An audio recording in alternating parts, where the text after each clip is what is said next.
후보자님, 저희가 참을 만큼 참았습니다. 위원장님에게 하겠습니다. 위원장님, 저희가 참을 만큼 참았습니다. 도대체 이게 뭡니까?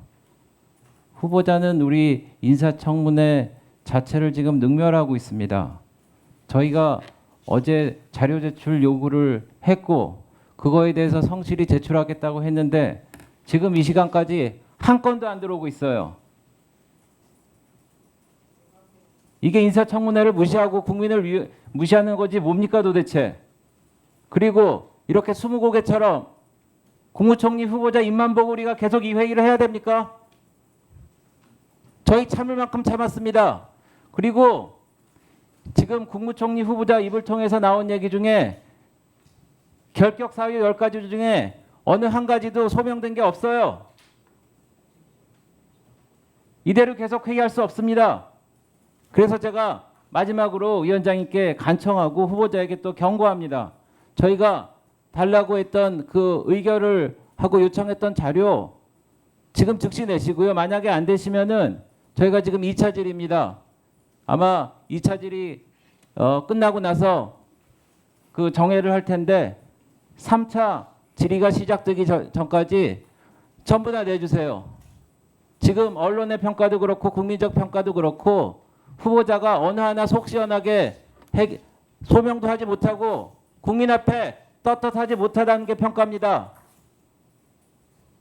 이런 청문회를 계속 유지하고 발언한다는 게 국민을 무시하는 겁니다. 국민의힘은 이길 수 있어요. 근데 국민은 이기지 못합니다. 다시 한번 제가 말씀드립니다. 저희가 2차 이 질의는 저희가 예정대로 하겠습니다. 근데 3차 질의가 시작될 때까지 위원장님 모든 자료 꼭 받아서 제출해 주시기 바랍니다. 안 그러면 저희가 특단의 조치를 취하겠습니다. 이상입니다. 네, 어제 후보자께서 줄 수 있던 뭐 성적표, 원본, 사본, 또 출입국의 중국의 칭화대 교육 기간 동안에 방문했던 출입국 기록이라든지 또는 그 1억 8천 대출하고 뭐 이런 것들 몇 가지는 후보자도 주실 수 있다고 그랬던 거 아니겠어요? 그런 것들도 그렇습니다. 하나 안 들어왔다고 아침부터 계속 얘기하는데 좀 이게? 적극적으로 제가 말씀드려도 되겠습니까? 예, 말씀하시죠. 예. 네. 아까 빠른 시간에 좀 말씀드렸듯이 예. 제일 관심이 많으셨고 또 양이 많다고 생각되는 출입국 기록, 중국과 관련한 부분에 대해서는 제가 아침에 어제는 너무 늦게 끝나서 법무부의 의사를 전달할 수가 없었고 아침에 청문회 시작하기 전에 제가 동의를 했으니 법무부에 제출하라라는 뜻을 정했고 아직까지 안 됐다고 말씀을 들어서 출입국 기록의 신속 제출을 이미 요청한 바가 있습니다. 두 번째로는 저는 이미 이 기록을 제출하는 것과 별도로 죄송하지만 인사청문회의 자료 제출 요구를 능멸한 바가 없습니다. 왜냐하면 규정에 있는 바 그리고 어제 말씀드렸던 대로 전임 총리들이 제출한 규정에 따른 부분은 다 제출을 했고요. 그리고 제가 어제 추가로 제출을 하겠다고 용의를 표시한 부분은 그 범위를 벗어나서 에도 불구하고 제가 추가적 동의를 해서 편의를 위해서 제공하는 것이라는 점을 분명히 했습니다. 그렇기 때문에 나머지 부분에 대해서는 이미 출입국 기록을 필두로 해서 그렇게 제출해 가겠다는 말씀을 드렸고요.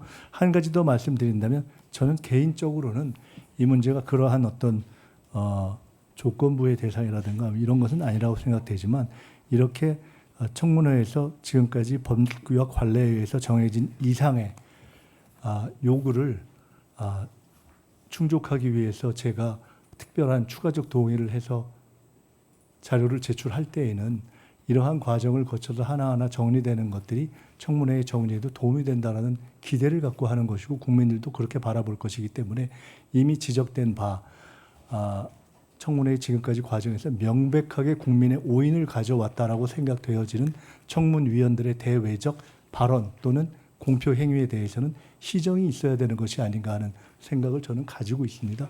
그렇지 않고서 이런 부분에 대해서 자료를 제출하는 것이 과연 말씀하신 10대 의혹에 시정에 과연 도움이 될 것인가에 대해서 저는 굉장한 회의를 갖고 있습니다.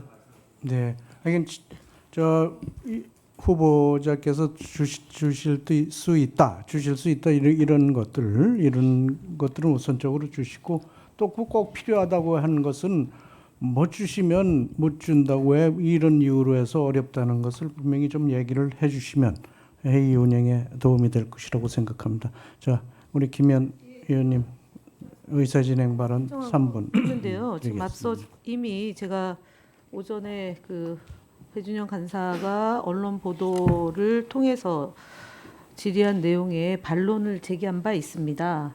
그리고 모든 언론이 증거를 예를 들어서 자료를 제출하지 않았기 때문에 청문회를 못했다라고 얘기한 것은 한두 군데를 빼고는 없다는 점하고, 두 번째로는 오늘 사설의 주요한 근거가 됐던 것은 어저께 그 원내대책회의에서 원내대표가 더불어민주당처럼 1000건이 넘는 무리한 자료 제출도 요구하지 않았다. 우리 당은 최소한의 경쟁에 필요한 97건의 자료 제출을 요구했을 뿐인데 김민석 후보자가 제출한 것은 오직 7건이다라고 어저께 얘기를 했고요. 배준영 간사도 그와 유사한 발언을 해서 그 발언이 오늘 사설에 또는 기사에 반영된 거다라는 점을 다시 한번 말씀드리기 때문에 이 1000건은 한덕수 총리는 가족이 단촐하시죠. 반면에 김민석 후보의 경우는 가족 관계가 조금은 복잡한 구조를 띠고 있었기 때문에 자료 제출 요구가 2배 가깝게 있었다는 점이고요. 그리고 50% 가까이 자료를 제출했다는 점을 다시 한번 사실관계를 바로잡는 것으로 하고요. 지금 배 간사께서 3가지 자료를 제출하지 않으면 특단의 조치를 취하시겠다, 능멸하고 있다라는 격앙된 말씀을 하시는데 차분하게 진행했으면 좋겠다는 말씀을 위원장님께 드리겠습니다.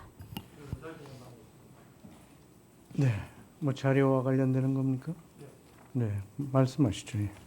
자료. 저는 증여세조차도 내지 않겠다는 것은 정말 너무 심하다고 생각합니다. 이게 지금 제가 많은 자료를 요청했는데 전부 그 현금 6억 원의 용처와 관련해서는 후보자가 직접 청문회에서 설명하겠다라고 했고, 국민들 입장에서는 며칠 언론 보도에서 나오지 않았던 얘기가 처음으로 나온 겁니다. 그것도 처갓집에서 2억을 지원받았는데 현금 1억, 송금 1억이다.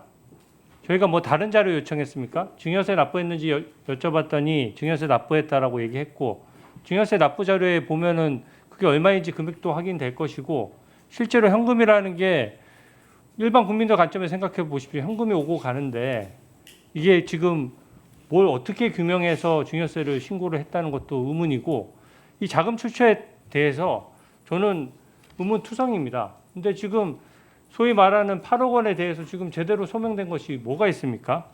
그리고 저도 참을 만큼 참았어요.